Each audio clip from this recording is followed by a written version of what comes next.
What's going on, wrestling family? Welcome back to the channel. So, a lot of people online are upset about this whole situation right here that happened last night on SmackDown. And I completely understand. Don't get me wrong. I get why they're upset, but I'm not that upset about that at all, if as upset at all. In fact, I think this makes a little bit of sense. But let me get into this in a few seconds. But before we get started, go ahead and hit that subscribe button. Help me on my goal to 10K subscribers. We are right around the corner, people. Thank you guys so much for your support. Also, if you're wondering where the reactions are for this segment, unfortunately, people online do what people online do. And I should have stayed off the internet like I normally do when SmackDown or Raw is happening. People posted clips of it all over the place. So I pretty much felt like I watched it before I even actually watched it. So to do a reaction video to something like that, I feel like would be fake and very disingenuous. Okay.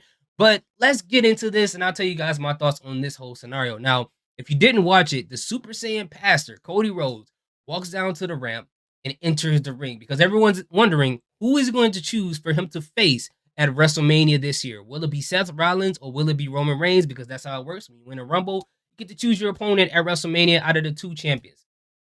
So he gets into the ring, and standing there is Roman Reigns with his three henchmen, the Bloodline. Okay. Now the first thing that Cody Rhodes asks him, like, "Hey, can I speak to you man to man without your henchmen in the ring with me? Because I can't concentrate when Jimmy's over here pop locking. I can't concentrate when Solo Sikoa is trying to burn a hole in my head with his eyes, and I can't concentrate because the top of Paul Heyman's head is always shining in my face. So can you have them step out of the ring?" So Roman Reigns like, "Okay, well, Solo, Jimmy, Paul Heyman, you guys step out, go down to the announcement table. There's crayons and coloring books down there. Go knock yourself out." So the three guys walk out of the ring, and then Cody Rhodes have him face to face in the ring. Not necessarily close in the face, but he just has him mano a mano as he's speaking on the mic. Now, one of the first things that he said is that I agree with a lot of what Seth Rollins said about your title, but what I don't agree with is him calling it the Hollywood title. He pretty much speaks and says that that is the title that Bruno Sammartino had. That is the title that my father was given at Madison Square Garden and unfortunately swiftly taken away. And that is the title that I want. I want the title around your waist. Now, here's the interesting part because he says that he's not going to face Roman Reigns at WrestleMania. He spoke to some legends, and one of the legends he spoke to is going to be the person who will face Roman Reigns at WrestleMania. And then out comes The Rock, and the crowd goes crazy, which I'm always happy when the crowd get to see The Rock out of nowhere. When it's a surprise for people who didn't expect him to be there, I'm happy for you guys. I can feel the excitement through the screen. I just love when wrestling fans are happy. But the part that was kind of not really, it wasn't annoying. It was just like, all right, we get it. Like he took like 45 minutes to get down to the ring, guys. They played this song at least 5 times. Okay, that's just a small gripe. They didn't play it 5 times, but it took him a while to get down there. And once he gets to the ring, he pretty much shakes the hand of Cody Rhodes. He whispers something in Cody's ear. Cody giggles a little bit, and then Cody goes outside the ring. And then The Rock pretty much stares Roman Reigns in the face, and then fades to black. Episode over and scene. Right, and I understand why people may be upset about that because it's a little underwhelming. You got one of the greatest talkers of all time finally coming face to face to a person that we've been wanting him to face for a long time. One of the greatest heels in WWE and part of one of the greatest storylines in wrestling history. It's an interesting moment, but I wasn't too mad about that part because I know how Triple H works. He's a crock pot booker. He pretty much slow cooks everything, makes sure all the juices and flavors are in there. So once the story pays off, it's going to be very rewarding. I'm kind of hoping that they find a way to get Ava Raine involved in this, where Roman Reigns kind of gets her under the grips of the bloodline mentally, where he's controlling her to get back at The Rock, and this will be a story of The Rock trying to save his daughter, you know, from him, because like those type of stories that always get me, you know, whether we're talking about Taken or we're talking about Logan, whenever it's that father daughter dynamic whole thing, I just absolutely love those stories. Now, here's the thing: the reason why this whole thing makes sense to me is because if you listen to what Cody Rhodes was saying to the Rock, not to the Rock, but Roman Reigns, he said, "What does finishing the story mean? That means I have to take everything you own." Now, the reason why that makes sense to me is because for them to have the match in this order, it just makes sense. The order of the match makes sense. Now, maybe some people will say Rock Roman could happen at Elimination Chamber, then Cody versus Roman Reigns could happen at WrestleMania. That's possibly true, but for me personally, I didn't think that made sense at all because The Rock versus Roman should definitely happen at WrestleMania, right?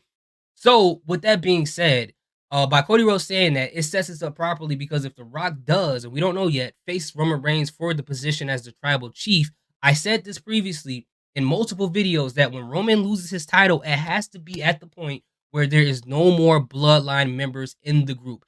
And by The Rock beating Roman Reigns for that position as the tribal chief, that means that he loses control of the bloodline. We all know that Solo Sikoa is not loyal to Roman Reigns. He is actually loyal to the position of the tribal chief. So once Roman Reigns loses that title, Solo Sikoa is out of there. He doesn't have no reason to be there. And Jimmy, he's gonna have to choose between the two. I don't know what's going on with this guy, but I'm gonna have to believe that he will leave with Solo Sikoa. But Paul Heyman's not gonna leave as long as you got a gold title. He's around. He's a gold digger. Okay, I've been saying this on my channel for a long time. But the reason why this is very interesting, and that's be cool if they did do the Ava Rain thing because The Rock fighting to take back his daughter, Roman's fighting to keep his tribal chief position. That'd be a whole interesting thing. But the reason why this makes sense is because when Cody says he has to take everything in order for that to happen, again, he has to have someone else take his position away where Cody has him one to one without anyone being involved. When Cody said, I had you, but people got involved, he foreshadowed. And when he said that I'm taking everything from you, he's foreshadowing what's going to take place in their match. Now, I agree that him winning the Royal Rumble and foregoing his match and saying, I'm not going to have it, it doesn't make sense. And I get how they can rattle the feathers of a lot of wrestling traditionalists because they're just changing the rules based on the fact that The Rock is back. But I guess this is how business goes. But I get where people are coming from, like, because it's like you should have had this set before instead of just creating this because a part timer just came around. I know people were a little upset when the Money in the Bank thing turned into you can go after any title type of thing. So there are going to be people that are going to be upset. But in this juncture, with The Rock being back, with the way that Cody Rhodes should finish his story based upon his promo today, it makes sense for it to happen that way. It may not be the greatest. I know some people are upset because we already lost CM Punk versus Seth due to injury. We're not having that. So to not see Cody finish the story at WrestleMania, it starts to make WrestleMania look less and less exciting for some people. But for me, we got time. I'm gonna let Triple H cook. I think he knows what he's doing. He hasn't failed us yet. Despite of what people said about the Royal Rumble, WWE so far, at least in the past year with Triple H at the top, it's been pretty great. And if this is a story that they're telling, if that's what they're going for, it makes all the sense in the world. Let's just wait and see what happens. We don't know everything, and that's great to me. It don't bother me because I don't have to know everything. Just give us some good product, and that's all I care about at the end of the day. But anyway, what do you guys think? Let me know in the comment section. Are you okay with this whole situation? Do you absolutely hate it? Let me know. I appreciate each and every one of you guys. Salute.